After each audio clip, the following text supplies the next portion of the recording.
First of all, thank you so much, Congressman, for joining me here today on the Sara Carter Show, just because I know you have been extraordinarily busy. Right before you got on, we were just talking about it. I mean, you've been working so much, you haven't even been home for several weeks, right? I've been gone a couple of weeks, hope to be home in about a week from now. So I don't like to be from home, but sometimes you got to do it. It's part of the job.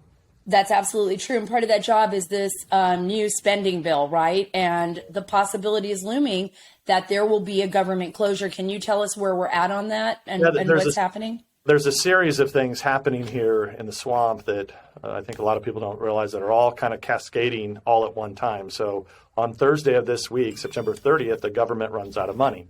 That's number one. Number two, we've already hit our debt limit. So the debt limit has to be increased by the Congress if we're going to keep borrowing and spending money. Of course, the Republicans have said, no way until you stop all the madness are we going to do this. Even the Senate, House and Senate Republicans both have that position. So that's number two. Number three, you have the huge infrastructure package that they want to get done, which they claim they're going to either at first they were supposed to start it on Monday today. Right. Or they were going to and pass it, but now it looks like it's going to probably linger through the week. And this is trillions of dollars. This is that's 1.2 trillion, and people argue over that number. But the final one is what I call the Socialist Blowout program, and that is this. They say $3.5 trillion. They say it's paid for. We actually calculate it to be closer to $5 trillion. And it's not just a spending package. That's what I keep telling people. Like, it's not just the money. The money's bad enough that they're going to borrow, but they're going to raise taxes across the board on everyone, and they're going to play favorites to states, to blue states, for example, will be one of their goals, where they give better tax breaks to blue states. Also, it'll be attacking American-made energy unless you produce electric cars. So it's a major socialist advancement. And, we've seen this movie before. Right. And back in 2009, Obama, and this is the one thing I want to make sure that people understand, Obama said, oh, my God, the economy's cratering. It's all Republicans and Bush's fault. I need $800 billion. People may remember that $800 billion because it led to the cash for clunkers and all types of corruption. Most importantly, that money was used to buy votes in the Congress that led to the passage of Obamacare. And the key thing for people to remember, this is the same play call made by the same people. Remember, they already passed $1.9 trillion, and they said, oh, it's COVID, we have to have it. Well, no, it wasn't COVID. It's actually money that is sitting there for Biden to use over the next 3.5 years. And I promise you right now what's going on, because they don't have the votes for anything here. They don't have the votes in the House because they can only lose 4, and they can lose 0 in the Senate. So they are using that $1.9 trillion that they lied to the American people about, supposedly be about COVID, to grease the skids to pass and merge all this garbage into one. Somehow they're going to have to try to get it all done this week. Now, I don't think they'll be successful in all of it, but I do think a lot of it they will get done. They may have to wait on the Senate because the Senate has said already they're not going to go for what in the House they call $3.5 trillion. Manchin and others have said they'll only do $1.5 trillion. So I know that's a lot of moving parts there, but you asked me what's going on. That's what's going on right now. You don't think they can get Manchin to move? They're going to need at least 10 Republicans, if I'm right, to break that vote and to pass this spending legislation, or am I wrong there? Yeah, two different issues there. So they need, because they passed a procedural move on the budget, they only need 50 in the Senate with Kamala Harris breaking the tie. Now, that was using an archaic process that's supposed to be for budget reduction. And if you may remember, we used that back in 2017 and 18 to pass the Tax Cuts and Jobs Act. And what we said at the time is, look, it's going to increase revenue to the government. Even though we were going to cut taxes, lower taxes across the board, it was going to raise money for the government. And indeed, it did. We were bringing in more money until COVID hit than we've ever brought in the history of this country, more tax revenue. These guys are actually going to do the opposite. They're going to raise taxes, claim it's going to raise the revenue, but we all know it's never going to work, because what they're doing is they're encouraging industries that, quite frankly, don't work, that actually, like the green energy nonsense, They rely Right. on China to produce a lot of those products. And at the same time, we're going to be in the same place we were when you raise the corporate tax rate up. What that does is it makes other countries more competitive. So we would actually have a higher corporate tax rate than China. So you can see that U.S. corporations will be looking, especially those that do international business, will once again be looking to relocate outside the United States. So it's absolute madness, but this is what we're dealing with right now. Well, this is the economy this is like the border on steroids right now. That's what they're going to do to our economy. They're basically undercutting the American worker, undercutting all of Trump's policies as far as putting America first, and turning it over to enemy states like China and Russia, and then telling our workers, oh yeah, we'll give you some benefits if you do things like, windmill energy, or what we saw with Solyndra in the past under Obama, right, where it completely failed and imploded on itself. Mm-hmm. Let's talk about something else that's just as, for me, just as important, if not more important, because of the upcoming elections. And that would be looking at Twitter, looking at Facebook, our freedom of speech issues, the fact that we've seen these social media companies, and you've been probably one of the biggest fighters against what I consider is serious overreach or some sort of weird fascism that's occurred when they've become bedfellows with the Democrats. What's going on now? I know you got some breaking news on your lawsuit. And what do you see as far as the 2022 midterms and 2024 if we can't change the trajectory of Twitter and Facebook and Instagram and all of these social media giants, tech giants, so powerful? Well, it's funny you would mention it that way, because when I've been out on the road. I've been out on the road helping to recruit candidates, helping to speak to conservatives around the country, helping to raise money for the party and for our candidates, and then coming back and forth to Washington. That's why I've been gone. And you bring up a very good point, because although things look really good for us, we have great candidates. Mm-hmm. We're getting candidates at a record speed, and we are also actually raising more money. So unlike 2010, when we didn't control the White House, we didn't control the Senate, we didn't control the House, we're actually right now out raising the Democrats. Now, of course, they've got dark money and billionaires and all that sort of thing. But what I warn people about is that we've seen a sea change. So it's not just that there's fake news, that 95% of the media is controlled by the left and they produce left-wing narratives for the betterment of the Democratic Socialist Party in this country. But on top of that now, since the 2016 election, you've seen big tech come in and not only spend huge amounts of dark money, but they've been censoring. And that's the point that you're making. And that's my concern that I've laid out for all of my colleagues, that we can't get cocky and be assured that that we're going to have a different outcome than the 2020 election, because if we can't meet those voters that are in the middle, those independent voters who don't really know, they know something's going on at the border, but they don't know a lot about it. They kind of just want to go about their life. They want to go to their kids' soccer games. They want to watch football on the weekends, and they don't like politics. That's the electorate that makes up, at the end of the day, they decide the elections.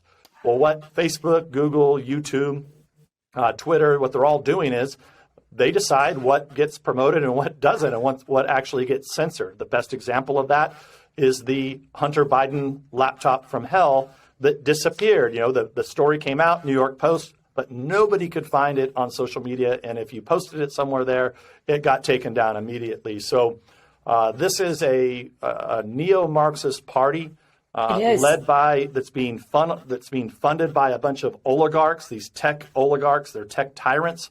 And they have the ability, and they brag about it, they have the ability to sway voters. And so if we don't have a place to discuss our ideas openly and freely, number one, we're going to have a disjointed conservative and moderate movement, independent movement, that's going to be disjointed without having all the facts. And number two, we're not going to be able to reach those independent voters that decide the election. So this is a tremendous problem. It's why I've encouraged everybody to go to Rumble.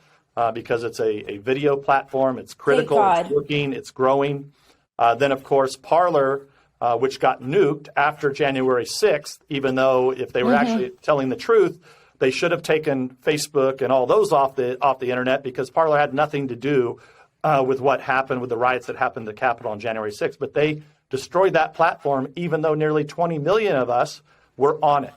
So it's going to be critical for us to have, and Parler is a platform that's kind of a combination of Instagram, Twitter, Facebook. And we're going to have a social media delivery mechanism. So I'm glad that Parler's back up. I see you posting on there, Sarah. I'm posting on there.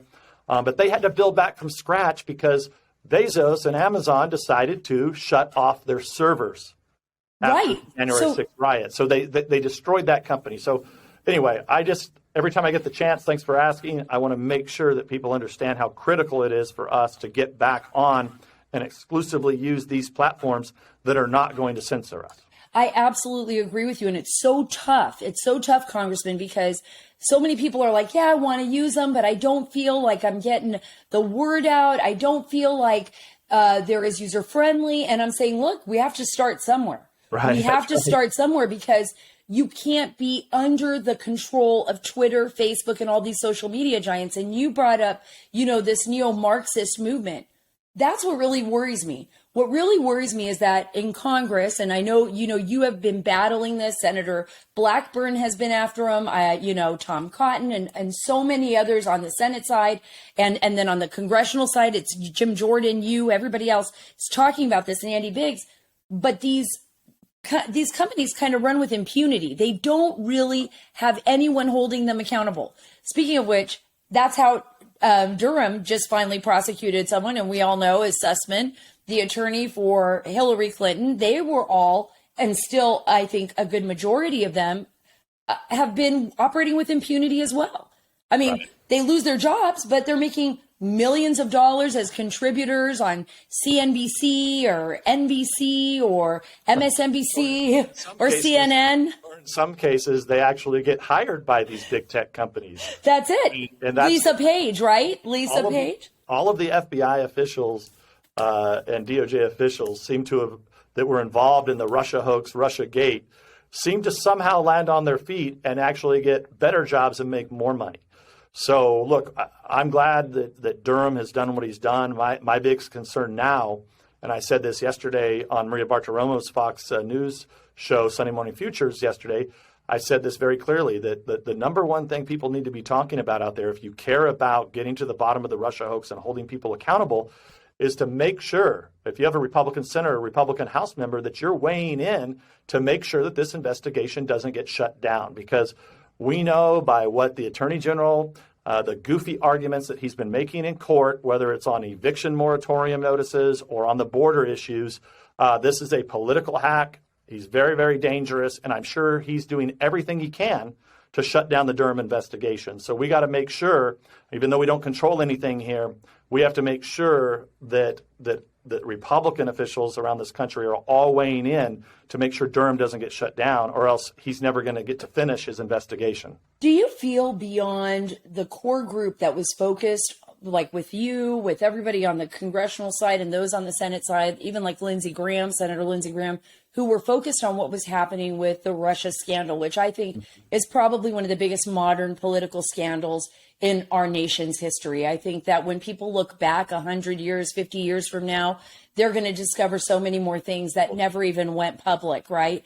And they're going to say, boy, the nation was on the verge, if it's not on the verge right now. Yeah, and look, Sarah, what you and John Solomon were on the forefront of this, because what they do, and it's basically laid out in the Durham indictment of Sussman, is it's really a textbook example of how they build a fake news narrative.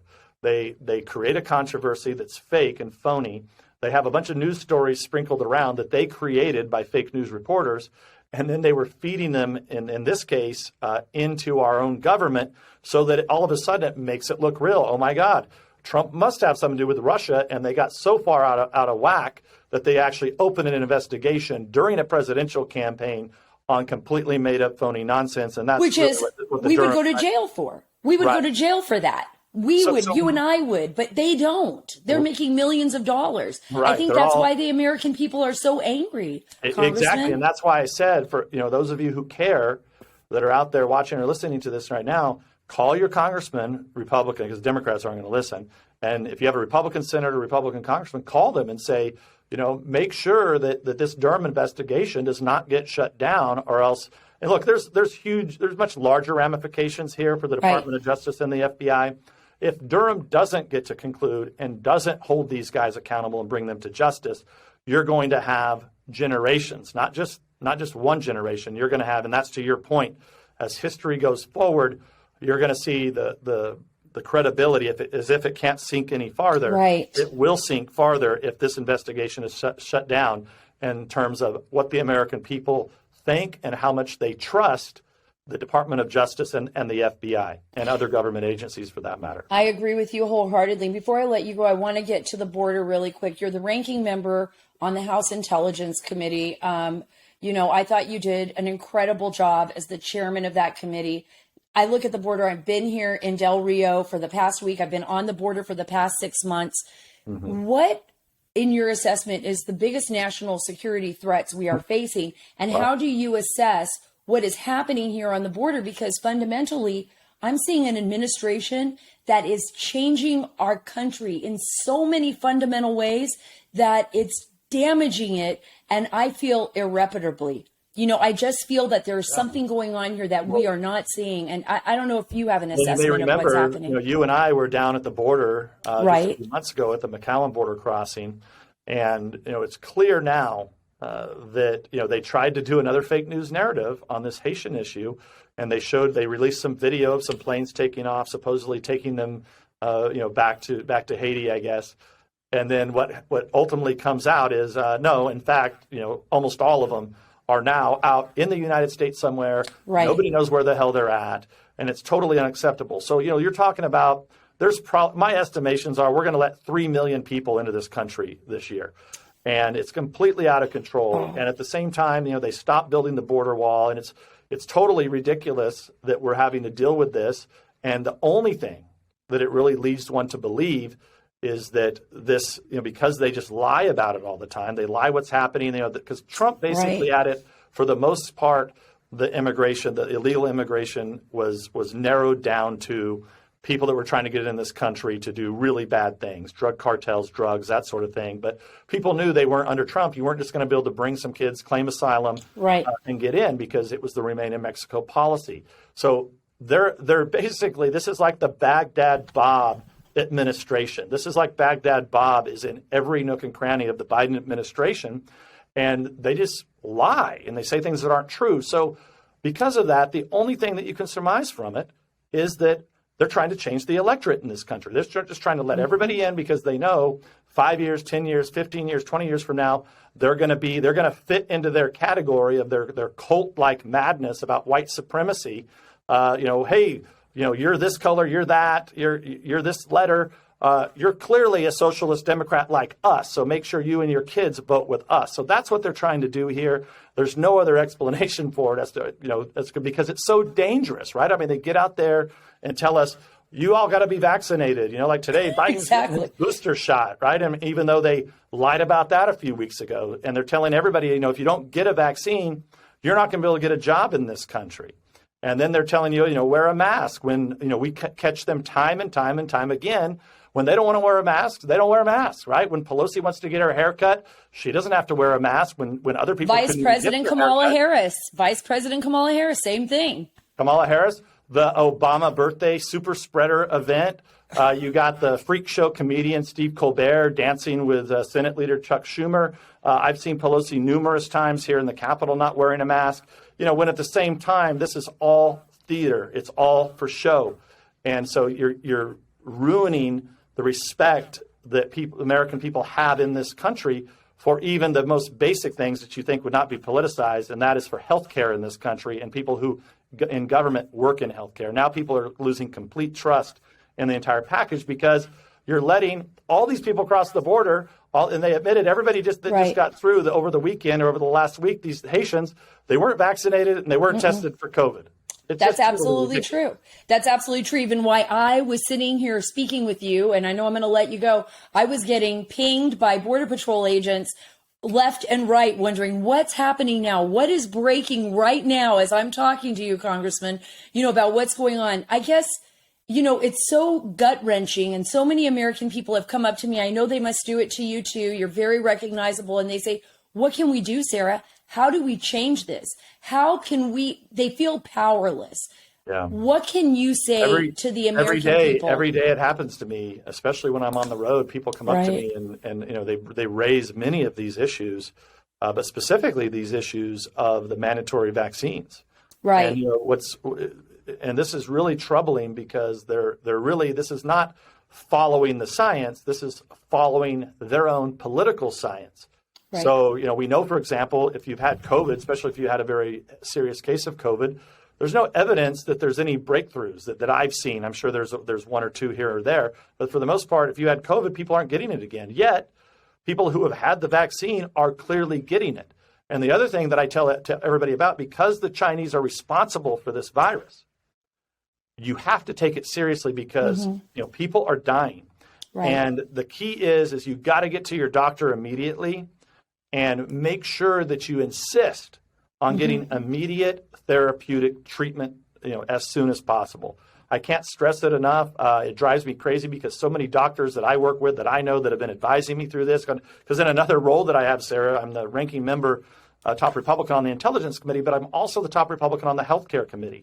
True. It's driving me absolutely crazy that I have to hear from doctors who are saying, look, there's basic things out there that you can take. And Sarah, I'm sure you're in the same boat because you've done a lot of travel overseas like me into very, to spots that, don't have health care. And what do they give you when you go on those trips? When I go on those trips, they give me a couple different types of steroids, couple different types of antibiotics. Exactly. Right. And so doctors saying, look, and then what they tell me when I get sick on the road, they say, look, don't worry about getting to a doctor first. Make sure you treat whatever. If you assess it yourself, treat it quickly. And then get to a doctor because early detection and treatment is the key. But for some reason, that's completely been lost now. Like nobody's saying that, and it's absolute. Well, I was going to use a cuss word, but I know you have a family-friendly show. No, it's okay. You can. I sometimes cuss on my family-friendly show, and I have to apologize at the beginning of the monologue because I'm getting so irate. But you're absolutely right. When it comes to medical treatment, we almost lost a really good friend of ours out here in Texas with COVID. They didn't get that early treatment right on, and because they had underlying conditions, they ended up in the hospital. I don't even know how they survived the whole vent situation. They were intubated. But thank God they did. But you're absolutely right. If you get that treatment early, if you get it early on, a lot of people's lives have been saved because of that decision. Yeah, and when I came down with COVID, and because I had been working with doctors, they had been telling me constantly, look, this minute you think you get a fever spike or something's not quite right, and you feel like you have the flu, make sure you get these basic treatments. It wasn't even that the Drano and all the fake news narratives that they say, or or the cattle dewormer, all that. It's not even that, Sarah.